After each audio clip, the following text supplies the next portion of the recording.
नमस्कार दोस्तों, आपका स्वागत है एक इसी CAD CAM and programming channel में।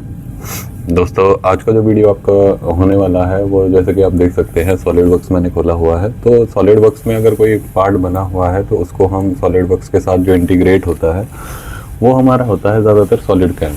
तो सॉलिड कैम के अंदर जो है हम ये वीडियो जो है वो शूट कर रहे हैं। तो इसमें हम सॉलिड कैम के अंदर इस पार्ट को किस तरह से बनाएंगे या इसके ऊपर क्या क्या स्ट्रेटजीज लगाएंगे, या फिर हम बेसिकली मैं बताने वाला हूँ कि 3D HS रफिंग जो होती है सॉलिड कैम के अंदर वो कैसे होती है। तो उसके बारे में हम जानेंगे यहाँ पे।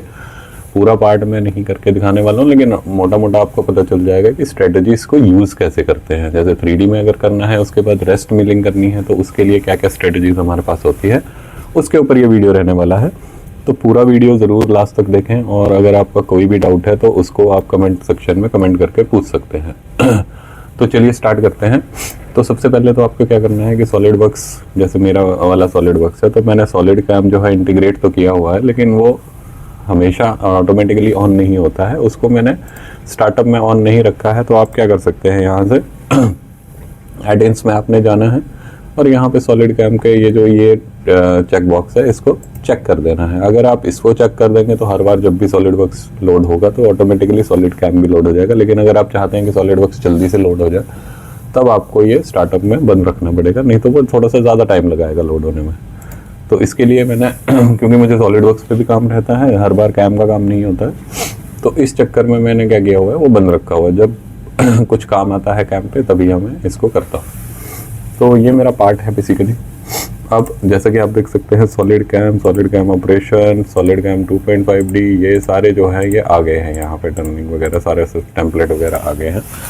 तो सॉलिड कैम का हमने पुराना वीडियो भी आप मेरा देख सकते हैं, जो सॉलिड कैम की प्लेलिस्ट है, उसके अंदर मैंने बताया हुआ है कि किस तरह से सॉलिड कैम को स्टार्टिंग में ऑन करते हैं और क्या क्या स्टेप करने होते हैं। तो आप उसके लिए आप वो वाला वीडियो मेरा देख सकते हैं। तो मैं स्टार्ट कर रहा हूँ अभी। अब जैसे देखिए पार्ट ये है, तो हमने मिलिंग करना है, तो मैं मिलिंग पे जाऊंगा और सबसे पहले ये पार्ट को सेव करने के लिए बोलेगा, तो इसको सेव कर देते हैं इसी मॉडल नंबर पार्ट के साथ। अब सेव करने के बाद वो हमेशा पूछता है कि इंटरनली सॉलिडवर्क्स के पार्ट के हिसाब से सेव करना है या एक्सटर्नली सेव करना है। तो मैं यहाँ पे एक्सटर्नल बोल रहा हूँ। उसके बाद वो आपसे पूछेगा, ये 3 चीज़ें पूछता है, coordinate system, stock and target. अब कोऑर्डिनेट सिस्टम जो है, सबसे पहले CNC मशीन जो है आप यहाँ पे चूज़ कर सकते हैं। डिफ़ॉल्ट ये मिलिंग 3X रहता है, जो कि फानुक का कंट्रोल है, तो इसमें फानुक का प्रोग्राम आपको बन के निकलता है।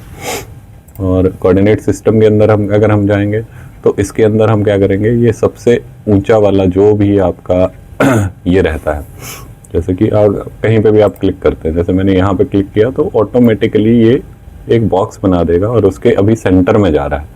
सेंटर में क्यों जा रहा है, क्योंकि यहाँ पे हमने चूज़ कर रखा है top centre of model box.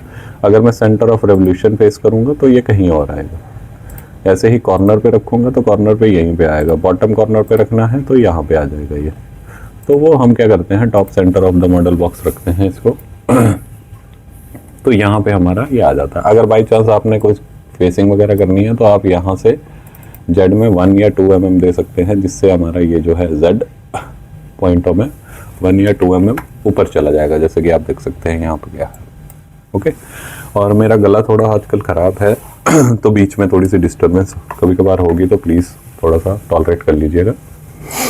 तो मैंने 0 ही रखा है इसको, और 0 के हिसाब से हमने ओके कर दिया। उसके बाद वो आपसे पूछेगा कि क्लियरेंस लेवल क्या है, कहाँ से फीड लेवल चलेगा मेरा, टॉप सेट लेवल और बॉटम सेट लेवल, वो सारा कुछ आपसे पूछेगा। आप दे सकते हैं, नहीं भी देना है आपने तब भी आप यहाँ से मतलब सेटिंग्स वगैरह जो है यहाँ से कर सकते हैं।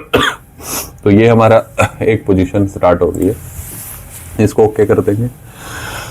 तो इसने क्या किया है, टारगेट भी उठा लिया है कोऑर्डिनेट सिस्टम के साथ में। जैसे ही मैंने इस पर क्लिक किया था उसने पूरा का पूरा टारगेट जो है वो उठा लिया है, मतलब ड्राइव सरफेस एक तरह से उठा लिया है उसने। दूसरा हमने देना है स्टॉक। अब स्टॉक में भी सेम चीज़ करेंगे कि इसके ऊपर मैं एक बार क्लिक करूँगा तो वो ऑटोमेटिकली स्टॉक का जो है ऑप्शन आपको दे देगा यहाँ पे, लेकिन ये एक्स्ट्रा देता है, तो आप इस चीज़ को ध्यान रखिएगा। अगर आपको चाहिए एक्स्ट्रा तो आप ले सकते हैं, अदरवाइज आप यहाँ पे 0 हर जगह पे कर दीजिए, ताकि वो एग्जैक्ट जो आपका पीस है विदाउट एनी मार्जिन जो है आप यहाँ पे ले सकते हैं। मैं अभी आपको सिखा रहा हूँ तो मैं 0 ले रहा हूँ। ओके कर दिया तो ये हमारी सेटिंग हो गई है, मतलब वर्कपीस हमने दे दिया है, स्टॉक दे दिया है, कोऑर्डिनेट सिस्टम सेट कर दिया है और क्या चीज़ काटनी है वो भी दे दिया है। अब इसके बाद हमारा रोल आता है हमारा मशीनिंग का। अब मशीनिंग में सबसे पहला ऑप्शन जो है हमारा HSR रफिंग के अंदर हमारा सबसे पहला ऑप्शन है HM रफिंग। पहले मैं इसी को करके दिखाऊंगा आपको। तो HM रफिंग के अंदर आपने क्या करना होता है कि ज्योमेट्री में जाएंगे।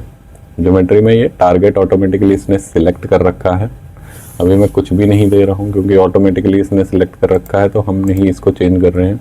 टूल देना ज़रूरी है, सिलेक्ट कीजिए, यहाँ से एंड मिल के अंदर जाते हैं और एंड मिल में देता हूँ 10 mm। टूल के अंदर आप डेटा कोलेंट वगैरह ये भी चीज़ें दे सकते हैं।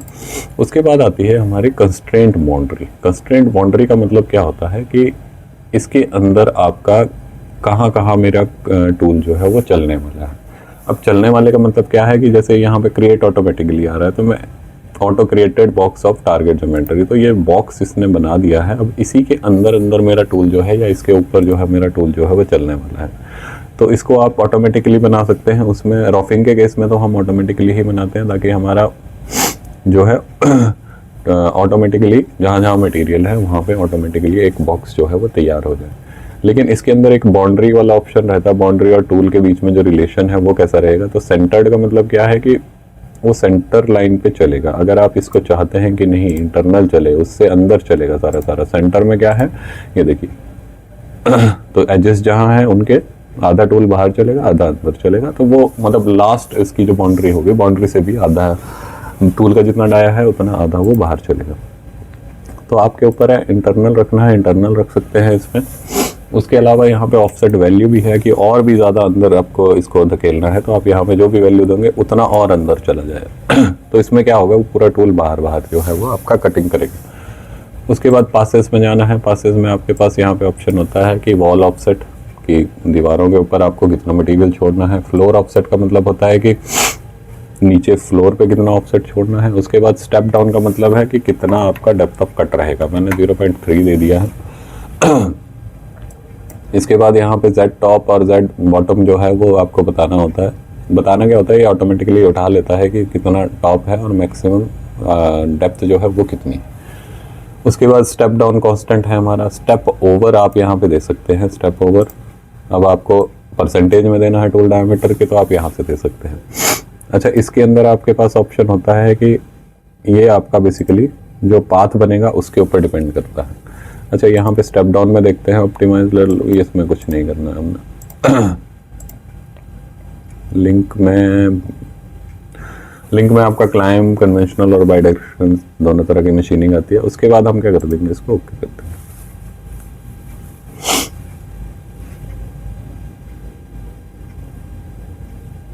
तो जैसे ही हम ओके करेंगे, इसके अंदर हमारा जो है वो टूल पाथ जो है वो जनरेट होना स्टार्ट हो जाएगा। थोड़ा सा टाइम लेगा ये, क्योंकि हमने कट जो है वो थोड़ा कम दिया है, तो उसके हिसाब से ये। अब स्पाइरल हमने दिया था, तो स्पाइरल के अकॉर्डिंगली ये थोड़ा सा आपको यहाँ पे दिखेगा। ये देखिए राउंड राउंड चीज़ें आपको ज़्यादा दिखेंगी यहाँ पे। अगर मैं यहाँ पे पासेस में चेंज कर दूँ, जैसे मैं कोर कर दूँ, तो आपका थोड़ा सा ये चेंज हो जाएगा, मतलब कटिंग पैरामीटर जो पाथ है वो थोड़ा सा आपको चेंज इसके अंदर चेंज हो जाएगा। ये देखिए,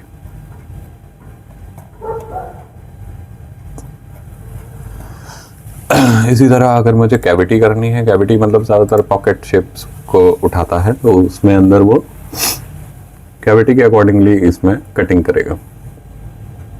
बेसिकली पाथ ही चेंज होगा, ज़्यादा कुछ चेंज नहीं होगा। ये देखिए, जैसे कैविटी का मतलब मैंने बोला था कि आपको कि कैविटी के अंदर क्या है, ये एक रेक्टेंगुलर कैविटी के टाइप में इसने इसको लिया है और उसके बाद वो कटिंग जो है वो कर रहा है। इसके बाद हम इसको सिमुलेट कर लेंगे एक बार। तो यहाँ से मैं 3D भी कर सकता हूँ या सॉलिड वेरीफाई करके एक बार सिमुलेट कर लेते हैं। तो आपके पास जो बचने वाला मटेरियल है वो आप देख सकते हैं कि क्या क्या बचने वाला है यहाँ पे। सॉरी, मेरा गला ठीक नहीं है, इसकी वजह से इसको मैं चलाता हूँ थोड़ा तेज।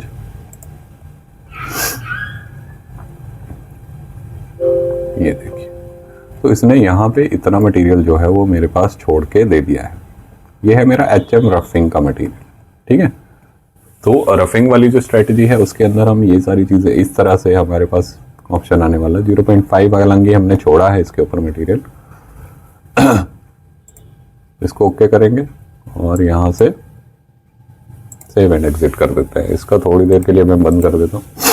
तो जो ये HM रफिंग थी, ज़्यादातर हॉरिजॉन्टल मशीनिंग रफिंग बोलते हैं इसको, कि हॉरिजॉन्टल ज़्यादा ये मशीनिंग करने की कोशिश करता है। कंटूर रफिंग के अंदर जाते हैं, सेकंड ऑप्शन होता है जो मेरे हिसाब से जो है मुझे ये सबसे बेस्ट ऑप्शन जो है वो लगता है इसके अंदर। कंटूर रफिंग जो है सबसे रिलायबल, कैविटी मिल जैसे आप NX में करते हैं या उसी तरह से ये भी काम करता है। यहाँ पे भी आपका टारगेट ऑटोमेटिकली ऑन है। टूल में जाएंगे, वही टूल ले लेते हैं, सेम चीज़, ओके। और कंस्ट्रेंट बाउंड्री इसमें ऑटो क्रिएटेड है इसके अंदर भी, ठीक है। अब यहाँ पे भी इंटरनल में मैंने चलना है। अब इसके अंदर जो है आपके पास ऑप्शन जो है वो नहीं रहेगा कि आप कैसा चाहते हैं। कैसा चाहते हैं मतलब कि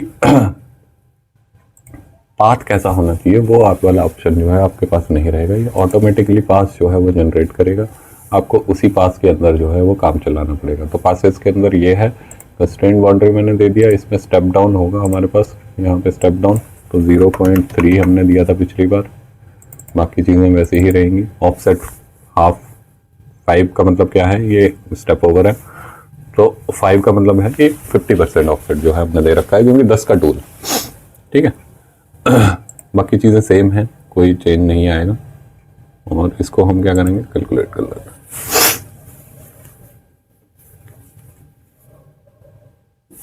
ये देखिए, अब इसके अंदर जो है आपका ऑटोमेटिकली बना है ये। इसके अंदर भी यहाँ मटेरियल जो है आपका छोड़ दिया गया है। और एक और चीज है कि यहाँ पे टूल जो है हमारा अप्लाई फिलेट कर देंगे, तो फिलेट करने का मतलब है कि हर उसके ऊपर फिलेट चली जाएगी। यहाँ पे जैसे अभी यहाँ पे कॉर्नर बन रहे थे, अब देखेंगे यहाँ पे कॉर्नर बन रहे थे, अब यहाँ पे जो है वो फिलेटेड ऑप्शन आ जाएगा अगर मैं फिलेट करूँगा। अगर मैं इसको बंद करता हूँ तो सिंपल आ जाता है। तो हम यहाँ पे फिलेट कर सकते हैं ताकि टूल के ऊपर जो है एकदम से प्रेशर जो है वो ना आए। तो फिलेटेड कॉर्नर्स होंगे तो वो ज़्यादा इजीली जो है वो काम कर पाएगा।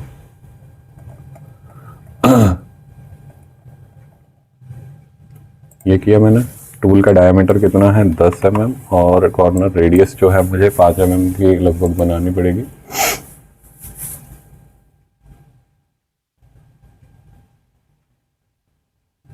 ठीक है, उसके बाद इसको सिमुलेट करके देख लेते हैं, वही सॉलिड वेरीफाई में प्ले कर दीजिए।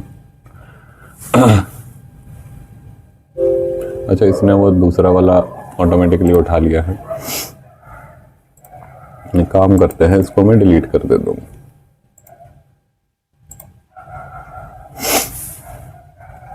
हालांकि चला ये पूरा ही है। अब चलाते हैं इसको, बट उसमें ऑटोमेटिकली वो कटा हुआ था तो हमें ज़्यादा जो है वो यहाँ पे दिखा नहीं। तो इस तरह से ये काम करेगा। इसके अंदर भी सेम आपको उसी तरह का पाथ जो है वो देखने को मिल रहा है लगभग। अब इसके बाद अगर मैंने रेस्ट मिलिंग करनी है, सपोज इसके बाद जो मटेरियल बच गया है, 0.5 mm का मटेरियल हमने यहाँ पे छोड़ा है, तो अगर वो मटेरियल को बच गया है, मटेरियल को अब हमने क्या करना है, उसको काटना है। ठीक है, उसको काटना है, तब फिर हमारे पास कौन सा ये लगेगा। तो उसके लिए हम क्या करेंगे, सब पार्ट सेकंड है इसका, आप उसको देखिएगा। सेकंड पार्ट में मैं आपको पूरा का पूरा बताऊंगा। तब तक के लिए आप इन दोनों टूल पाथ्स को स्टडी कर सकते हैं। और सेकंड पार्ट में हम देखेंगे कि किस तरह से ये जो है किस तरह से हम रेस्ट मिलिंग जो है इसके अंदर करते हैं। ठीक है, तो आशा करता हूँ ये वीडियो आपको पसंद आया होगा। इसी तरह के और वीडियो देखने के लिए हमारे चैनल को सब्सक्राइब करना ना भूलें। धन्यवाद।